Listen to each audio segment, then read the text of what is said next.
بتحدى الجميع ان فك القيد خلصان، بس هنعلن لحضراتكم سبب عدم الاعلان عن انتهاء ازمة القيد في الزمالك، وايضا تعرف على المدير الفني الجديد، والاتفاق تم خلاص وخلصت رسمي، وموقف كابتن معتمد جمال من الجهاز الفني القادم، وايضا صفقة ب3 راحلين عن الزمالك من صفوف الفريق.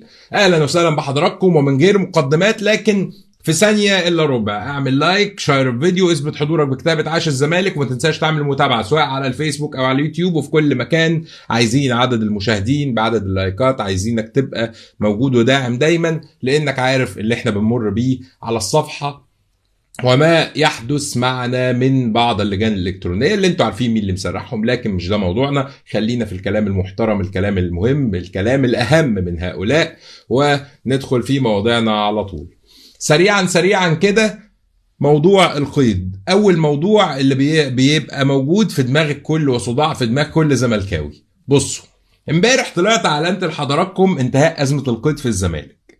البعض زعل واتجنن واتعفرت ان مادو هو اللي طلع قال الخبر ده.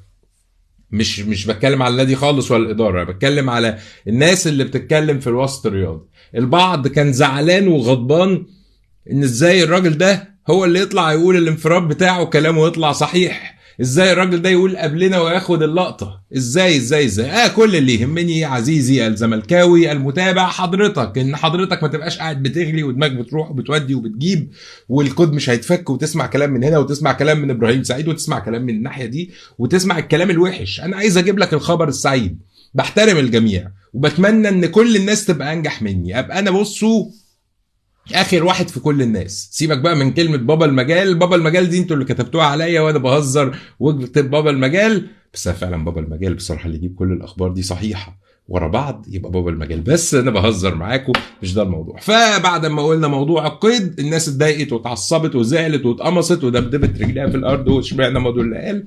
احب اقول لهم معلش، المهم ان الخبر كويس يبقى موجود، مش لازم تجدد الخبر الحقيقي. والدليل ان اهو النهارده محامي اتشامبونج اعلن اللي انا قلته لحضرتك امبارح، ان خلاص موضوع اتشامبونج خلص. اعلن ان القصه خلصت منذ ساعتين تقريبا 3. اعلن وسبورتنج لشبونه خلص الموضوع ايضا، يا دوبك التحويلات يعني مش هتفرق من بعد ساعه بعد بتاع، لكن انا بقول لك موضوع سبورتنج لشبونه على الورق خلصان. بكره ايه؟ الاثنين، بكره ان شاء الله، بكره عفوا الثلاث او الاربع بالكتير، الموضوع خلصان للكل. لكن ايه اللي مخلي اداره الزمالك مش هتقول لحضرتك؟ علشان طموحك ما يعلاش. زي تجديد فتوح، جددوا الفتوح، اما جددوا الفتوح لا احنا ايه ده فتوح بس، ايه اللي فتوح اللي انتوا جددتوه له؟ احنا عايزين صفقات وعايزين ودي حقيقه، لكن هم عايزين يقللوا طموحك شويه، يخلوك تنزل على ارض الواقع شويه عشان الظروف اللي النادي بيمر بيها. فالقصه كلها دلوقتي ان القيد خلصان، لكن هم مش هيعلنوا لك علشان خاطر ما تطمعش في صفقات.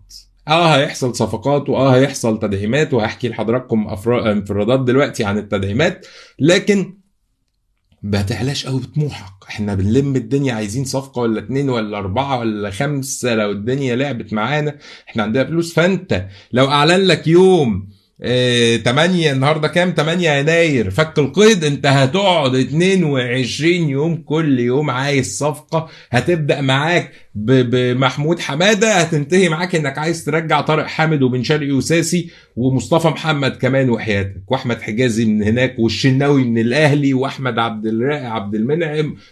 فهم علشان كده مأخرين لك موضوع القيد. اتمنى تكون فهمت القصه، لكن المعلومه اللي قلتها لكم صحيحه. اطمنوا حاسبوني يا جماعه. الحاله الوحيده اللي القيد مش هيتفتح فيها هي ان اداره الزمالك توقف التحويلات الفلوس، وبالتالي علشان مضوا كلامه يطلع غلط. دي الحاله الوحيده. وطبعا بهزر، اكيد هم مش هيعملوا كده، الناس همهم نادي الزمالك وكل الدعم لاي حد بيخدم نادي الزمالك. نخش في موضوعنا التاني، لكن قبل ما نتكلم عايزين كل اللي في الفيديو حالا يعمل لايك يشير الكلام ده، يثبت حضوره بكتابة عاش الزمالك، وهناخد شوية من تعليقات حضراتكم.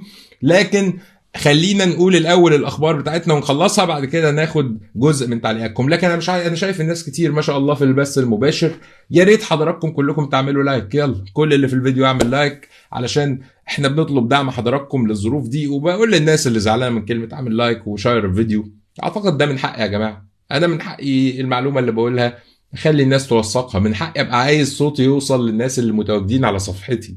اعتقد يعني ما برتكبش جريمه ومش بشحت، لاني مش مستني اي حاجه من اي حد والله، لكن ده حاجه بطلبها من الناس اللي بتحبني وبتتابعني. حضرتك مش بتحبني وبتتابعني، انا لو طلعت قريت لك قران هتقول بتقراه غلط، لو طلعت قلت لك فتوح هتقول لي مالكش دعوه، لو قلت لك بام هتقول لي مش انت اللي يا عم حسين مش انت. هو كده ليه؟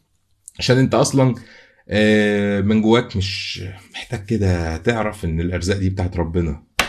ما تحاربش صفحه حد، ما تقفلش صفحه حد علشان الناس تشوفك. يا عم ربنا يكرمك وتوصل لعدد المتابعين دي. انتوا عارفين بقى اقصد مين طبعا، بس مش هجيب اسمه عشان ما اشيروش تاني.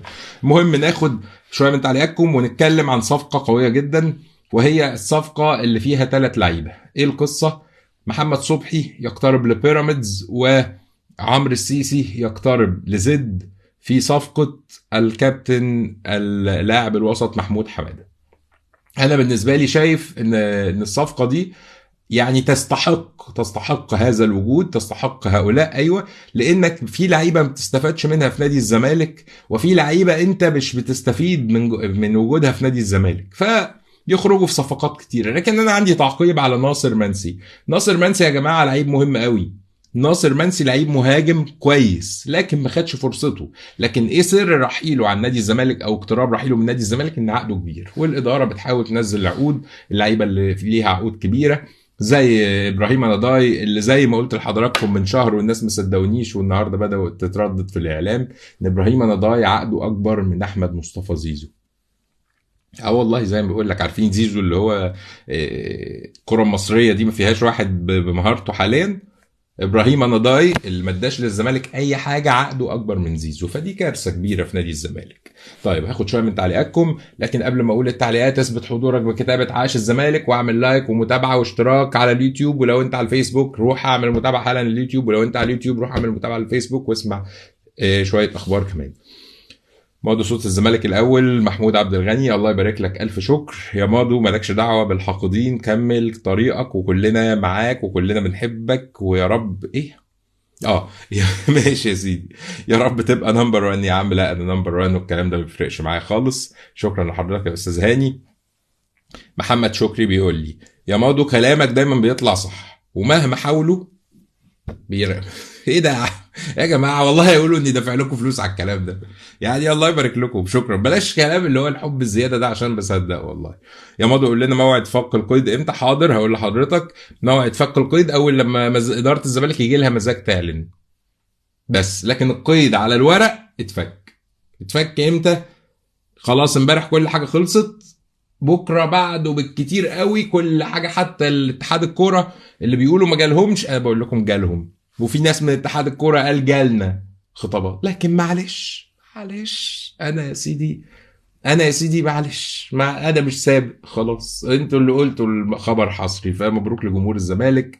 وفي نهايه الفيديو بشكركم على متابعتكم وحسن استماعكم، الف شكر لذوقكم ودعمكم المتواجد دايما. ما تنساش تعمل لايك للفيديو، تشير الفيديو، تثبت حضورك بكتابه عاش الزمالك دائما وابدا، شعارنا اللي هيكتبوه غصب عنهم اللي ما بيحبوناش هناك، وكتبوه ساعه موضوع فتوح وبيكتبوه دلوقتي وهيكتبوه تاني. عاش الزمالك دائما وابدا. سلام عليكم ورحمه الله وبركاته.